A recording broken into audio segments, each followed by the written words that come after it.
पेश है राजनीति में कई उतार चढ़ाव से गुजरने वाले तरसेम भारती का अभी तक का सबसे बड़ा, बेहद बड़ा कबूलनामा।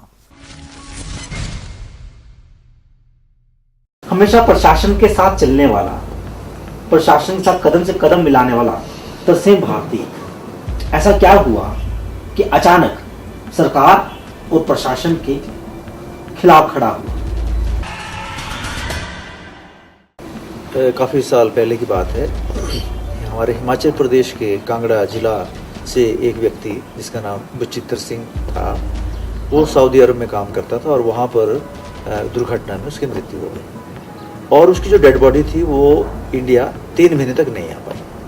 और जब वो वहाँ डेड बॉडी की बात करते थे तो वो कहते थे कि भाई इसके लिए 3,50,000 रुपये आप जमा करवाएं तब डेड बॉडी भारत आएगी। तो वो मामला अचानक मेरे ध्यान में आया और उसके बाद मैंने प्रेस कॉन्फ्रेंस की और उस मामले को मैं लड़ा और मैंने कहा कि अगर वैसे तो भारत सरकार का विदेश मंत्रालय का ये मामला है और वो अगर इसको नहीं ला पाते हैं, सक्षम नहीं है, तो मैंने कहा था कि मैं चंदा इकट्ठा करके पैसे दूंगा और वो डेड बॉडी को भारत लाऊंगा। और उसमें हमने एजिटेशन लड़ा और उसके बाद मुझे प्रसन्नता है, प्रशासन के खिलाफ गया और डेड बॉडी भारत आई, बिना पैसों के भारत आई और उसके देह संस्कार में मैं शामिल हुआ कांगड़ा में जाकर, उसके परिवार से मिला।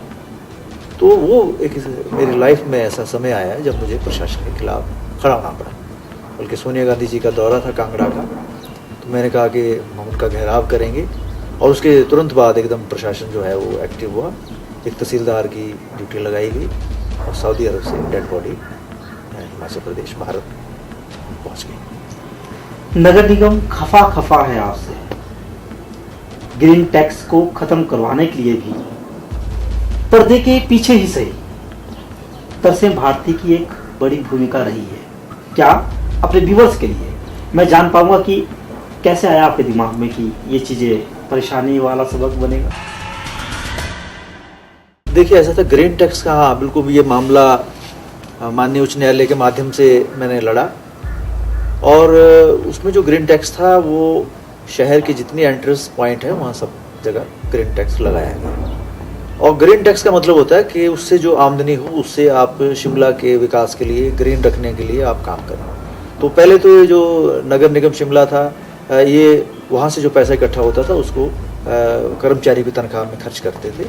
और सबसे बड़ी दिक्कत ये थी कि जब वहाँ हमारे जो सड़कें हैं वो छोटी सड़कें हैं, बहुत चौड़ी नहीं हैं, तो वहाँ वो जो कलेक्शन पॉइंट थे वहाँ पर गाड़ियों की भीड़ लगी रहती थी और उसमें जो दूसरे राज्यों की गाड़ियाँ जब आती थी एंट्री पॉइंट पे तो हमारी गाड़ियाँ जो है वो फंस जाती थी। तो उसमें कोई एम्बुलेंस पीजीआई को जा रही है और 2 गाड़ियाँ दूसरे राज्य की खड़ी है, तो तब तक वो एम्बुलेंस वहाँ से नहीं जा सकती जब तक वो गाड़ियाँ वहाँ से नहीं हटेगी। और इनडायरेक्ट में जो टैक्स था वो हम पे लग रहा था कि जो दूसरे राज्य की गाड़ी राशन लेके, गैस सिलेंडर लेके, पेट्रोल डीजल लेके आती थी तो उसके ऊपर भी टैक्स लगता था, तो वो टैक्स बाद में हमसे ही वसूला जाता था। तो उस मामले को लेके ये मैं लड़ा और मुझे बड़ी प्रसन्नता है कि वो ग्रीन टैक्स को मैं यहाँ से हटाने में सशक्त रहा, संभव हो पाया मामला। और उसके साथ साथ नगर निगम के साथ पीछे सफाई मामले को लेके भी हम लोग लड़े और टूटू क्षेत्र में हम गए, वहाँ सफाई नहीं होती थी, वहाँ अभी भी सीवरेज का सिस्टम नहीं है, लोग सिर पे मैला उठाते हैं वहाँ।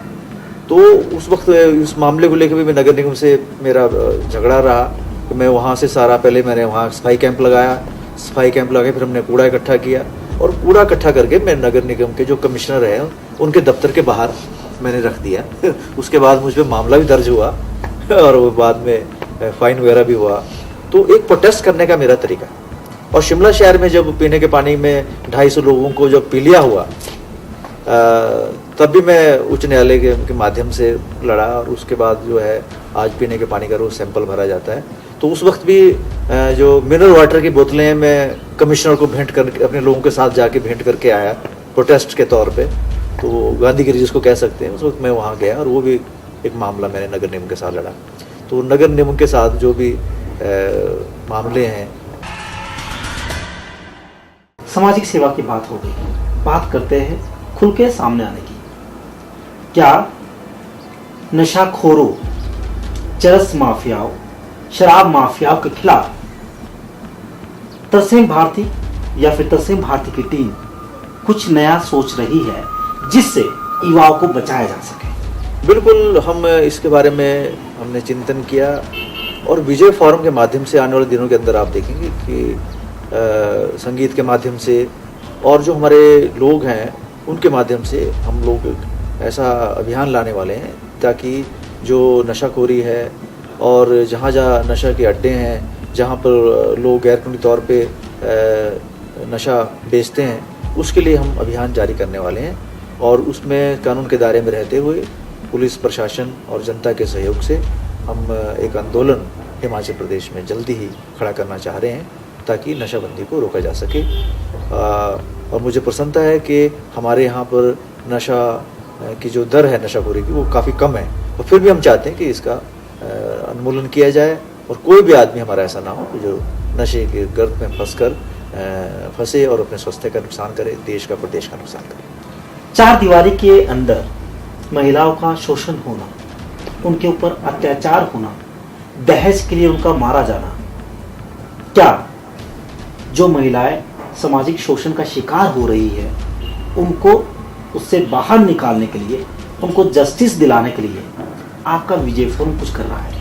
बिल्कुल, इसके लिए विजय फोरम जो सामाजिक कुरीतियाँ हैं जिसमें विशेष तौर पे नशाबंदी और दहेज, महिला उत्पीड़न, इस जितने मामले हैं इसके लिए लोग हम जो मीटिंग करते हैं, बैठते हैं, इसमें हम चिंतन करते हैं और इसमें ये विषय भी हमारा उसमें प्रायोरिटी में है और इसके लिए भी हम कोई कारगर योजना बनाकर हम चाहते हैं कि कैसे जो प्रभावित और दुखी महिलाएं हैं उनकी कैसे सहायता की जाए, इसके लिए हम योजना तैयार कर रहे हैं। तो विजय फोरम आने वाले दिनों के अंदर जो सामाजिक कुरीतियाँ हैं इनसे लड़ती हुई सड़कों पर लड़ती हुई नज़र आपको नज़र आएगी।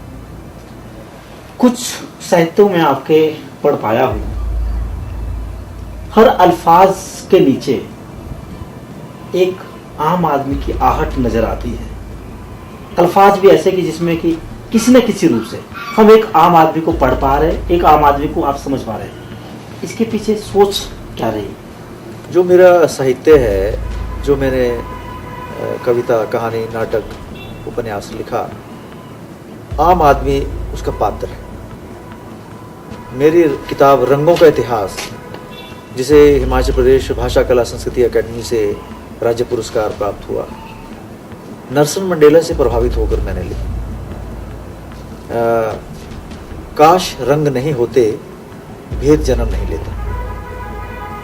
और उसके साथ साथ जो और मेरी कविताएं हैं उसमें आपको आम आदमी कृपा राम जब भी पहुंचता है शहर से, गांव से आते ही कृपा राम कृपु हो जाता है और दुकानों से मकानों से उठ गया है प्याज, लौट आया है रामराज, लौट आया है रामराज।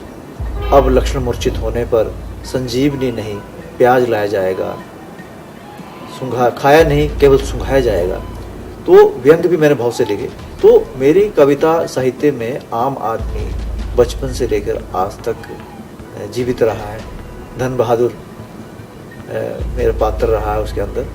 तो जितने भी आम लाइफ में मैं देखता हूँ पात्रों को, लोगों को, वही मेरे साहित्य के आसपास आज तक घूमते रहे। बुरादे में जलता जंगल कविता संग्रह मेरा आया, पत्थर के राजकुमार मैंने लिखा उपन्यास, और गीतों भरी कहानियाँ, उसका ताजमहल। तो जितना मेरा साहित्य था वो आम आदमी से ही प्रभावित होकर मैंने लिखा है, यथार्थ लिखा है। कोई काल्पनिक पात्र नहीं है, काल्पनिक घटनाएं नहीं है। जो घटनाएं मैं जिया हूँ, मैंने देखी है, वही मेरे साहित्य के अंदर आज भी जीवित है। तरसेम भारती जी, शुक्रिया आपका।